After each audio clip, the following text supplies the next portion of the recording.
चीन में एक बेबस परिवार अपने जुड़वा बच्चों का बुखार आलू से उतारने की कोशिश करता है। जब जुड़वा बच्चों के माता पिता को एम्बुलेंस नहीं मिलती तो उन्होंने इस तरह से अपने बच्चों की जान बचाने की कोशिश की। सवाल यह है कि चीन में ओमिक्रॉन का ये ताजा वेरिएंट कितना खतरनाक है। चीन में कोरोना मरीजों का जमीन पर लिटाकर इलाज किया जा रहा है। अस्पतालों में पैर रखने की जगह नहीं है। सवाल यह है कि चीन में तबाही मचाने वाले कोरोना के नए वेरिएंट का लक्षण क्या है। चीन से आती हर तस्वीर हिंदुस्तान के लोगों को डरा रही है। चीन के अस्पतालों में लोगों की ये भीड़ उनकी लाचारी भारत के लोगों को कोरोना की दूसरी लहर के कहर की याद दिलाती है। कोरोना का ये डरावना रूप चीन के चोंगकिंग शहर के अस्पताल का बताया जा रहा है, जिसमें डॉक्टर फर्श पर पड़े कोरोना मरीज का सीना दबा रहे हैं। वीडियो बता रहा है कि चीन के बाकी अस्पतालों की तरह यहाँ बेड की भारी कमी है, इसीलिए कई मरीज फर्श पर लेटे हुए हैं। फर्श पर ही मरीजों को वेंटिलेटर के साथ जोड़ दिया गया है। ये उस चीन की हकीकत है जो खुद को सुपर पावर कहता है, बड़े बड़े संसाधनों पर इतराता है, जिसे लेकर शी जिनपिंग 3 साल पहले बड़े बड़े दावे किए थे। लेकिन शी जिनपिंग के दावों को कोरोना ने आईना दिखा दिया है। चीन की सरकार का झूठ सबके सामने आ गया है। चीन का कोई भी शहर हो, वहाँ पर हालात एक जैसे हैं। अस्पतालों में भारी भीड़ है, डॉक्टर और दवाओं की किल्लत है। हिंदुस्तान के लिए मुश्किल ये है कि चीन में आग की तरह फैल रहे कोरोना के पीछे ओमिक्रॉन का वेरिएंट BF.7 जिम्मेदार है, जिसने भारत में भी दस्तक दे दी है। वेरिएंट BF.7 का पहला केस भारत में सामने आ चुका है। गुजरात के वडोदरा में एक NRI महिला इससे संक्रमित पाई गई। ये NRI महिला 11 सितंबर को भारत पहुंची और उसने कोरोना के लक्षणों के बाद 18 सितंबर को टेस्ट करवाया, जिसकी जीनोम सीक्वेंसिंग कोरोना के BF.7 वेरिएंट की पुष्टि हुई। WHO के अधिकारियों का कहना है कि ये अब तक का सबसे तेज फैलने वाला वेरिएंट है। सबसे पहले इसके बारे में जान लीजिए। चीन में कोहराम मचाने वाला ओमिक्रॉन का वेरिएंट B.7 क्या है? कोरोना वायरस का एक वेरिएंट है ओमिक्रॉन। इसके कई सब वेरिएंट हैं, जैसे BA.1, BA.2, BA.5। ओमिक्रॉन का ऐसा एक ताजा सब वेरिएंट BF.7 है। चिंता की बात यह है कि कोरोना के दूसरे वेरिएंट के मुकाबले BF.7 की संक्रमण दर 10 से 18.6 के बीच है। यानी इस वेरिएंट से संक्रमित एक व्यक्ति औसतन 10 से 18 लोगों को संक्रमित कर सकता है। इससे पहले डेल्टा की RO वैल्यू 6 से 7 और अल्फा की 4 से 5 थी। चाइना में वैक्सीन नेशनलिज्म था, तो उन्होंने सिर्फ उनका वैक्सीन इस्तेमाल किया और वो वैक्सीन उतना अच्छा नहीं था। जो लोग 80 के ऊपर हैं, जो वल्नरेबल पॉपुलेशन है, उसमें सिर्फ 40% लोगों को वैक्सीन मिला, तो वो भी बड़ा प्रॉब्लम है।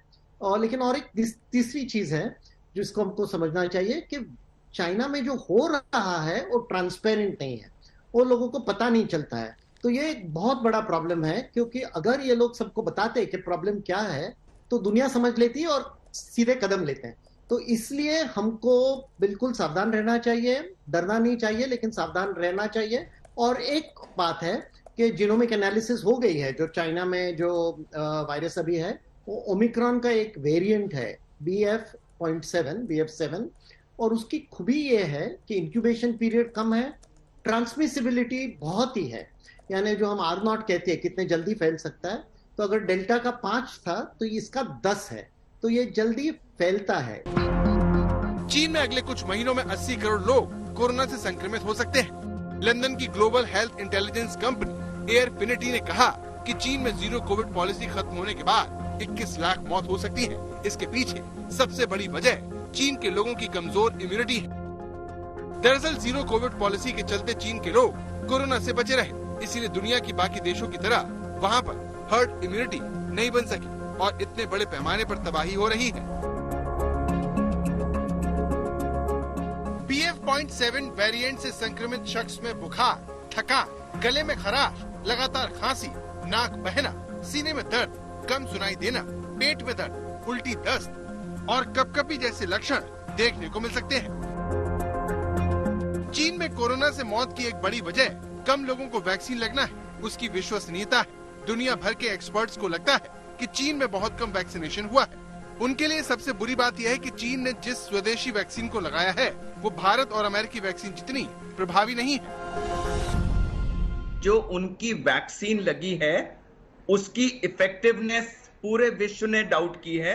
और मैं आपसे शेयर करूं कि जो सबसे पहला कंट्री था आउटसाइड चाइना, दुबई, जिसने भारी मात्रा में उनकी वैक्सीन इंपोर्ट करके लगवाई थी, बाद में जब उन्हें उसकी इनइफेक्टिवनेस के बारे में पता लगा तो उन्होंने अपनी सारी पॉपुलेशन को किसी दूसरी वैक्सीन से वैक्सीनेट कराया, क्योंकि वो चाइनीज वैक्सीन की इफेक्टिवनेस को डाउट कर रहे थे।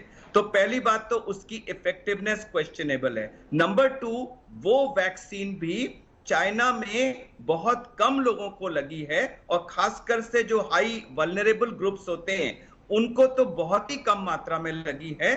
और तीसरी चीज जो इंडिया से बहुत डिफरेंस है कि चाइना ने जीरो कोविड पॉलिसी फॉलो की थी, जबकि हमारे यहाँ चीजें ओपन हो गई थी। आपको याद होगा जब ओमिक्रॉन वेरिएंट आया था तो उस समय बहुत सारी भारी मात्रा में पॉपुलेशन को ये इन्फेक्शन हुआ था, जिससे एक large percentage of Indian population में नेचुरल इन्फेक्शन की वजह से इम्यूनिटी है, प्लस वैक्सीन की वजह से इम्यूनिटी है।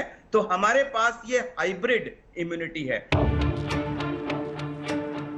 तो चीन में तबाही मचाने वाला ओमिक्रॉन वेरिएंट भारत में दाखिल हो चुका है। संक्रमित होने वाले भारतीय पूरी तरह से ठीक हो चुके हैं, लेकिन बड़ा सवाल यह है कि क्या भारत में लगी वैक्सीन चीन के इस कोरोना वेरिएंट पर प्रभावी है?